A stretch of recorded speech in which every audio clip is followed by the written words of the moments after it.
തിരക്കേറിയൊരു നഗരത്തിലൂടെ നടക്കുമ്പോഴോ ആളുകൾ തിങ്ങി നിറഞ്ഞ ഒരിടത്തിരിക്കുമ്പോഴോ ചുറ്റുമുള്ള ആൾക്കൂട്ടത്തെ നോക്കി ഇവിടെ എനിക്ക് ആരുമില്ലല്ലോ എന്നോർത്ത് നിങ്ങൾ എപ്പോഴെങ്കിലും ഭയപ്പെട്ടിട്ടുണ്ടോ?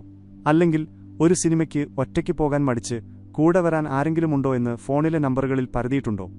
എന്തുകൊണ്ടാണ് ഒറ്റയ്ക്ക് എന്ന വാക്കിനെ നമ്മൾ ഇത്രയധികം ഭയപ്പെടുന്നത്? സമൂഹം നമ്മളെ പഠിപ്പിച്ചിരിക്കുന്നത് ഒറ്റയ്ക്ക് നിൽക്കുന്നവൻ പരാജയപ്പെട്ടവനാണ്, അല്ലെങ്കിൽ സങ്കടപ്പെടുന്നവനാണ് എന്നാണ്. സ്കൂളിൽ ഉച്ചഭക്ഷണം ഒറ്റയ്ക്ക് കഴിക്കുന്ന കുട്ടി മുതൽ പാർക്കിൽ ഒറ്റയ്ക്കിരിക്കുന്ന വയോധികർ വരെ ഇവരെല്ലാം നമുക്ക് സഹതാപം അർഹിക്കുന്നവരാണ്. ഒറ്റയ്ക്ക് നടക്കാൻ ഇഷ്ടപ്പെടുന്നവരെ സാമൂഹിക വിരുദ്ധരെന്നോ അഹങ്കാരിയെന്നോ മുദ്രകുത്താൻ നമുക്ക് ഒരു മടിയുമില്ല. പക്ഷേ ഒന്ന് ചിന്തിച്ചു നോക്കൂ, നമ്മൾ ഈ കാണുന്ന സഹതാപം യഥാർത്ഥത്തിൽ തെറ്റാണെങ്കിലോ?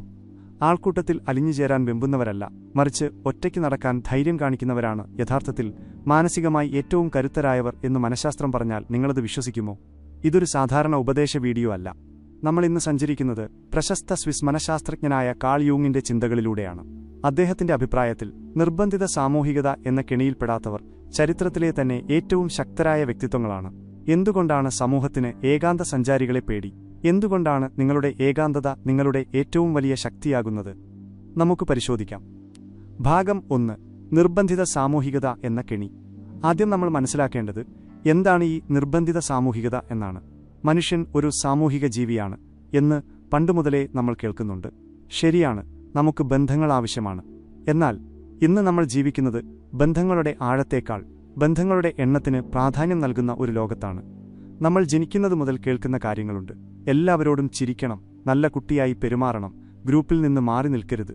ചുരുക്കത്തിൽ മറ്റുള്ളവർക്ക് ഇഷ്ടപ്പെടുന്ന രീതിയിൽ നമ്മൾ മാറണം. ഇതിനെയാണ് കാൾ യൂങ് മുഖംമൂടി എന്ന് വിശേഷിപ്പിക്കുന്നത്. സമൂഹത്തിൽ ജീവിക്കാൻ നമ്മൾ ഓരോരുത്തരും ഓരോ മുഖംമൂടികൾ ധരിക്കുന്നു. മേലധികാരിയോട് സംസാരിക്കുമ്പോൾ ഒരു മുഖം, സുഹൃത്തുക്കളോട് സംസാരിക്കുമ്പോൾ വേറൊരു മുഖം, വീട്ടിൽ മറ്റൊന്ന്. ഇത് തെറ്റല്ല, സാമൂഹിക ജീവിതത്തിന് ഇതാവശ്യമാണ്. പക്ഷെ പ്രശ്നം തുടങ്ങുന്നത് എപ്പോഴാണെന്നറിയാമോ? ഈ മുഖംമൂടി അഴിച്ചുവെക്കാൻ നമ്മൾ മറക്കുമ്പോഴാണ്. ഭൂരിഭാഗം ആളുകളും ഈ മുഖംമൂടികളുമായി താതാത്മ്യം പ്രാപിക്കുന്നു. മറ്റുള്ളവർ എന്തു ചിന്തിക്കും എന്ന ഭയം കാരണം അവർ സ്വന്തം വ്യക്തിത്വം മറച്ചുവെക്കുന്നു. അവർക്ക് ഒറ്റയ്ക്കിരിക്കാൻ ഭയമാണ്. കാരണം ഒറ്റയ്ക്കിരിക്കുമ്പോൾ മുഖംമൂടിക്ക് പ്രസക്തിയില്ല. അവിടെ ബാക്കിയാകുന്നത് യഥാർത്ഥ താൻ മാത്രമാണ്. ആ യാഥാർത്ഥ്യത്തെ നേരിടാനുള്ള ഭയമാണ് പലരെയും ആൾക്കൂട്ടത്തിലേക്ക് ഓടിപ്പോകാൻ പ്രേരിപ്പിക്കുന്നത്. എന്നാൽ ഒറ്റയ്ക്ക് നടക്കാൻ ഇഷ്ടപ്പെടുന്നവർ ഈ നാടകം കളിക്കാൻ വിസമ്മതിക്കുന്നവരാണ്. അവർക്ക് അവരുടെ യഥാർത്ഥ സ്വത്വത്തെക്കുറിച്ചുള്ള ഉറച്ച ബോധ്യമുണ്ട്. അവർ ആൾക്കൂട്ടത്തെ വെറുക്കുന്നവരല്ല, മറിച്ച് ആൾക്കൂട്ടത്തിൽ ലയിച്ച് സ്വന്തം വ്യക്തിത്വം കളയാൻ ആഗ്രഹിക്കാത്തവരാണ്. ആദ്യത്തെ അഭ്യർത്ഥന: ഈ ചിന്താഗതി നിങ്ങൾക്ക് പുതിയൊരു അറിവാണെങ്കിൽ, അല്ലെങ്കിൽ നിങ്ങളും എപ്പോഴെങ്കിലും ആൾക്കൂട്ടത്തിൽ ഒറ്റപ്പെട്ടതായി തോന്നിയിട്ടുണ്ടെങ്കിൽ ഈ വീഡിയോ ഒന്ന് ലൈക്ക് ചെയ്യുക. അത് ഈ സന്ദേശം കൂടുതൽ ആളുകളിലേക്ക് എത്താൻ സഹായിക്കും. ഭാഗം 2. ഒറ്റപ്പെടലും ഏകാന്തവാസവും. ഇവിടെ നമ്മൾ 2 വാക്കുകൾ തമ്മിലുള്ള വ്യത്യാസം കൃത്യമായി മനസ്സിലാക്കണം. ഒറ്റപ്പെടൽ, പിന്നെ ഏകാന്തവാസം. മലയാളത്തിൽ രണ്ടിനും ഏകാന്തത എന്ന അർത്ഥം വരാറുണ്ടെങ്കിലും അനുഭവത്തിൽ ഇവ രണ്ടും രാവും പകലും പോലെ വ്യത്യാസപ്പെട്ടിരിക്കുന്നു. ഒറ്റപ്പെടൽ എന്നത് ഒരു വേദനയാണ്. അത് നിങ്ങൾ ആഗ്രഹിക്കുന്ന ബന്ധങ്ങളുടെ കുറവാണ്. നിങ്ങൾക്ക് ചുറ്റും ആളുകളുണ്ടാകാം, പക്ഷേ ആരും നിങ്ങളെ മനസ്സിലാക്കുന്നില്ല എന്ന തോന്നൽ. അത് നിങ്ങളെ ദുർബലമാക്കും. മറുവശത്ത് ഏകാന്തവാസം എന്നത് ഒരു തെരഞ്ഞെടുപ്പാണ്. അത് സ്വയം ആസ്വദിക്കലാണ്. എനിക്ക് ഞാൻ തന്നെ ധാരാളമാണ് എന്ന തിരിച്ചറിവാണത്. കാൾ യൂങ്ങിന്റെ ഭാഷയിൽ പറഞ്ഞാൽ ഈ ഏകാന്തവാസമാണ് വ്യക്തിത്വ രൂപീകരണത്തിന്റെ അടിത്തറ. ഒരു മരം വളരുന്നത് ശ്രദ്ധിച്ചിട്ടുണ്ടോ? ഒരു കാടിനുള്ളിൽ തിങ്ങി നിറഞ്ഞു നിൽക്കുന്ന മരങ്ങൾക്ക് സൂര്യപ്രകാശം ലഭിക്കാൻ ബുദ്ധിമുട്ടാണ്. അവ മെലിഞ്ഞുണങ്ങിയിരിക്കും. എന്നാൽ ഒറ്റയ്ക്ക് നിൽക്കുന്ന ഒരു മരം അതിന്റെ വേരുകൾ ആഴത്തിലിറക്കി കൊമ്പുകൾ വിരിച്ച് കൊടുങ്കാറ്റിനെ പോലും അതിജീവിക്കാൻ കെൽപ്പുള്ളതായി വളരുന്നു. മനുഷ്യന്റെ മനസ്സിനും ഇതുതന്നെയാണ് ബാധകം. ഒറ്റയ്ക്ക് നടക്കാൻ ഇഷ്ടപ്പെടുന്നവർ അവരുടെ സമയത്തെ ക്രിയാത്മകമായി ഉപയോഗിക്കുന്നു. അവർ സ്വന്തം ചിന്തകളെ നിരീക്ഷിക്കുന്നു. അവർക്ക് മറ്റുള്ളവരുടെ അംഗീകാരം ആവശ്യമില്ല. സമൂഹമാധ്യമങ്ങളിൽ കിട്ടുന്ന അംഗീകാരങ്ങളിലല്ല അവരുടെ സന്തോഷമിരിക്കുന്നത്. അവർ അവരുടെ സ്വന്തം മൂല്യങ്ങളിൽ വിശ്വസിക്കുന്നു. ഭാഗം 3. സമൂഹം എന്തിനാണ് ഒറ്റയ്ക്ക് നടക്കുന്നവരെ ഭയക്കുന്നത്? കാൾ യൂങ് വളരെ ഗൗരവകരമായ ഒരു നിരീക്ഷണം നടത്തിയിട്ടുണ്ട്. സമൂഹം നമ്മളെ സംരക്ഷിക്കാൻ മാത്രമല്ല, നമ്മളെ നമ്മളിൽ നിന്ന് തന്നെ ഒളിച്ചുവെക്കാനും ശ്രമിക്കുന്നു. കൂട്ടമായി ചിന്തിക്കുന്നവർ എപ്പോഴും സുരക്ഷിതരാണ്. കാരണം അവർക്ക് സ്വന്തമായി തീരുമാനങ്ങൾ എടുക്കേണ്ടതില്ല. എല്ലാവരും ചെയ്യുന്നു, അതുകൊണ്ട് ഞാനും ചെയ്യുന്നു എന്ന ലളിതമായ യുക്തിയാണത്. എന്നാൽ ഒറ്റയ്ക്ക് നടക്കുന്നവൻ ചോദ്യങ്ങൾ ചോദിക്കാൻ തുടങ്ങുന്നു. അവൻ അല്ലെങ്കിൽ അവൾ നിലവിലുള്ള വ്യവസ്ഥിതിയെ വെല്ലുവിളിക്കുന്നു. ചരിത്രം പരിശോധിച്ചാൽ നമുക്ക് കാണാം, ലോകത്തെ മാറ്റിമറിച്ച പല ചിന്തകളും രൂപപ്പെട്ടത് ഏകാന്തതയിലാണ്. ന്യൂട്ടൺ ഗുരുത്വാകർഷണം കണ്ടെത്തിയത്, ബുദ്ധന് ബോധോദയം ലഭിച്ചത്, വലിയ കണ്ടുപിടുത്തങ്ങൾ നടന്നത് എല്ലാം ഏകാന്തതയുടെ നിമിഷങ്ങളിലാണ്. ആൾക്കൂട്ടത്തിന്റെ ബഹളത്തിൽ വലിയ ചിന്തകൾക്ക് സ്ഥാനമില്ല. അതുകൊണ്ട് സമൂഹം നിങ്ങളെ ഒറ്റപ്പെട്ടവൻ എന്ന് വിളിക്കുമ്പോൾ അവർ യഥാർത്ഥത്തിൽ പറയുന്നത് നിങ്ങളെ ഞങ്ങൾക്ക് നിയന്ത്രിക്കാൻ കഴിയുന്നില്ല എന്നാണ്. നിങ്ങൾ അവരുടെ കൂട്ടത്തിൽ പെടുന്നില്ല എന്നത് അവരെ അസ്വസ്ഥരാക്കുന്നു. യൂങ്ങിന്റെ അഭിപ്രായത്തിൽ ആൾക്കൂട്ട മനസ്സ് പലപ്പോഴും അപകടകരമാണ്. ആൾക്കൂട്ടത്തിൽ വ്യക്തിക്ക് ഉത്തരവാദിത്തം നഷ്ടപ്പെടുന്നു. എന്നാൽ ഒറ്റയ്ക്ക് നിൽക്കുന്ന വ്യക്തിക്ക് തന്റെ ഓരോ പ്രവൃത്തിക്കും ഉത്തരവാദിത്തമുണ്ട്.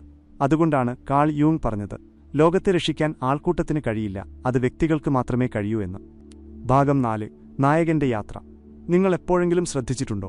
സിനിമകളിലും പുരാണങ്ങളിലും നായകന്റെ യാത്ര എപ്പോഴും ഒറ്റയ്ക്കായിരിക്കും.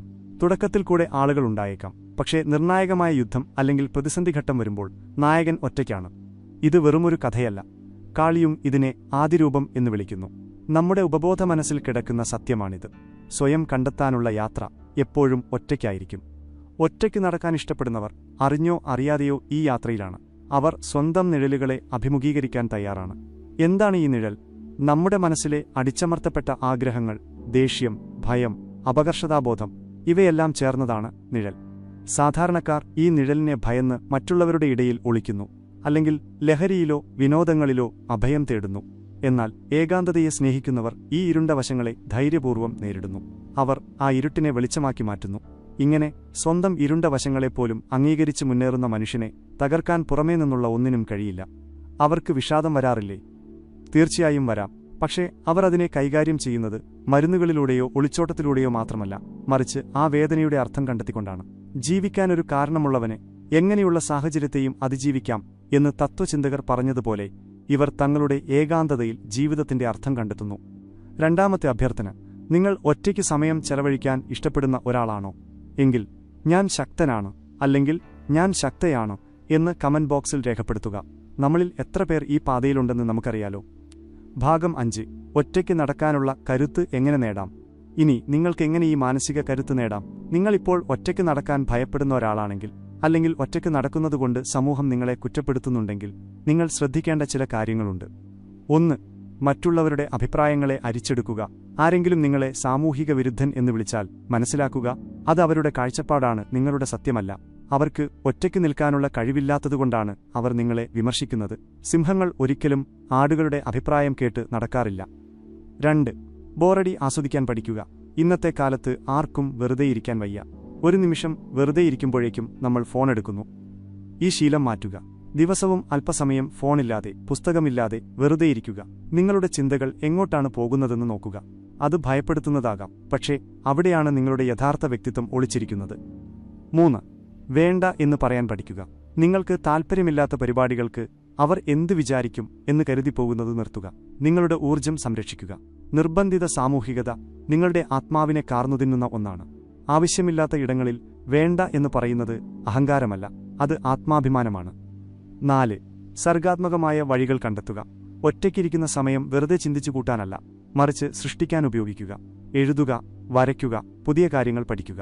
കാൾ യൂങ് തന്റെ ഏകാന്തതയിൽ മനോഹരമായ ചിത്രങ്ങൾ വരയ്ക്കുകയും കെട്ടിടങ്ങൾ നിർമ്മിക്കുകയും ചെയ്തിരുന്നു. സർഗാത്മകതയാണ് ഏകാന്തതയെ ആഘോഷമാക്കാനുള്ള ഏറ്റവും നല്ല മാർഗം. ഭാഗം 6. ഏകാന്ത സഞ്ചാരിയുടെ ആകർഷണീയത. രസകരമായ ഒരു കാര്യം കൂടി പറയട്ടെ. നിങ്ങൾ എപ്പോഴാണോ ആൾക്കൂട്ടത്തെ വകവയ്ക്കാതെ ഒറ്റയ്ക്ക് നടക്കാൻ തുടങ്ങുന്നത്, അപ്പോൾ നിങ്ങൾ കൂടുതൽ ആകർഷകനാകും. ഇതൊരു വിരോധാഭാസമാണ്. ആളുകൾ എപ്പോഴും ആത്മവിശ്വാസമുള്ളവരെയാണ് ഇഷ്ടപ്പെടുന്നത്. മറ്റുള്ളവരുടെ അംഗീകാരത്തിനു വേണ്ടി യാചിക്കാത്ത, സ്വന്തം വഴിയിലൂടെ നടക്കുന്ന ഒരാളെ കാണുമ്പോൾ മറ്റുള്ളവർക്ക് അവരോട് ബഹുമാനം തോന്നും. അവരിൽ എന്തോ ഒരു നിഗൂഢത ഉണ്ടെന്ന് അവർക്ക് തോന്നും. യഥാർത്ഥത്തിൽ നിങ്ങൾ ഒറ്റയ്ക്ക് നടക്കുമ്പോൾ നിങ്ങൾ ശരിയായ ആളുകളെ നിങ്ങളുടെ ജീവിതത്തിലേക്ക് ആകർഷിക്കും. നിങ്ങളുടെ മുഖംമൂടിയെ ഇഷ്ടപ്പെടുന്നവരെയല്ല, മറിച്ച് നിങ്ങളുടെ യഥാർത്ഥ വ്യക്തിത്വത്തെ ഇഷ്ടപ്പെടുന്നവരെ. അത്തരം ബന്ധങ്ങൾ കുറവായിരിക്കും, പക്ഷേ അവയ്ക്ക് വജ്രത്തിന്റെ തിളക്കവും ഉറപ്പുമുണ്ടാകും. കാൾ യൂങ് പറഞ്ഞതുപോലെ, നിങ്ങൾ യഥാർത്ഥത്തിൽ ആരാണോ അതായിത്തീരുക എന്നതാണ് ജന്മം കൊണ്ട് ലഭിക്കുന്ന ഏറ്റവും വലിയ ഭാഗ്യം. ആ ഭാഗ്യം ലഭിക്കുന്നത് ആൾക്കൂട്ടത്തിന് നടുവിലല്ല, ഏകാന്തതയുടെ ശാന്തതയിലാണ്. അതുകൊണ്ട് സുഹൃത്തുക്കളെ, ഒറ്റയ്ക്ക് നടക്കാൻ ഇഷ്ടപ്പെടുന്നവരെ നോക്കി പാവം എന്ന് പറയുന്നതിനു മുൻപ് ഓർക്കുക, അവർ നടക്കുന്നത് നിങ്ങൾ കാണാത്ത ഒരു ലക്ഷ്യത്തിലേക്കായിരിക്കും. അവർ സംസാരിക്കുന്നത് സ്വന്തം ആത്മാവിനോടായിരിക്കും. സമൂഹം നിങ്ങളെ ഒറ്റപ്പെട്ടവൻ എന്ന് വിളിക്കുന്നുണ്ടെങ്കിൽ അഭിമാനിക്കുക. കാരണം നിങ്ങൾ നടക്കുന്നത് ആരും വെട്ടിത്തെളിക്കാത്ത പാതയിലൂടെയാണ്. ആ പാത ബുദ്ധിമുട്ടുള്ളതാണ്, ഭയപ്പെടുത്തുന്നതാണ്. പക്ഷേ ആ പാത അവസാനിക്കുന്നത് നിങ്ങളുടെ ഏറ്റവും മികച്ച പതിപ്പിലേക്കാണ്. ഓർക്കുക, സൂര്യൻ ഒറ്റയ്ക്കാണ് ജ്വലിക്കുന്നത്. ആ ഒറ്റയ്ക്ക് നിൽക്കലാണ് അതിന് പ്രകാശം നൽകുന്നത്. നിങ്ങളുടെ ഏകാന്തതയെ ഭയപ്പെടാതിരിക്കുക, അതിനെ പുണരുക. കാരണം ആ നിശബ്ദതയിലാണ് നിങ്ങളുടെ കരുത്ത് ഉറങ്ങിക്കിടക്കുന്നത്. കാൾ യൂങ് പറഞ്ഞതുപോലെ പുറത്തേക്ക് നോക്കുന്നവൻ സ്വപ്നം കാണുന്നു, അകത്തേക്ക് നോക്കുന്നവൻ ഉണരുന്നു. ഉണരാൻ സമയമായി.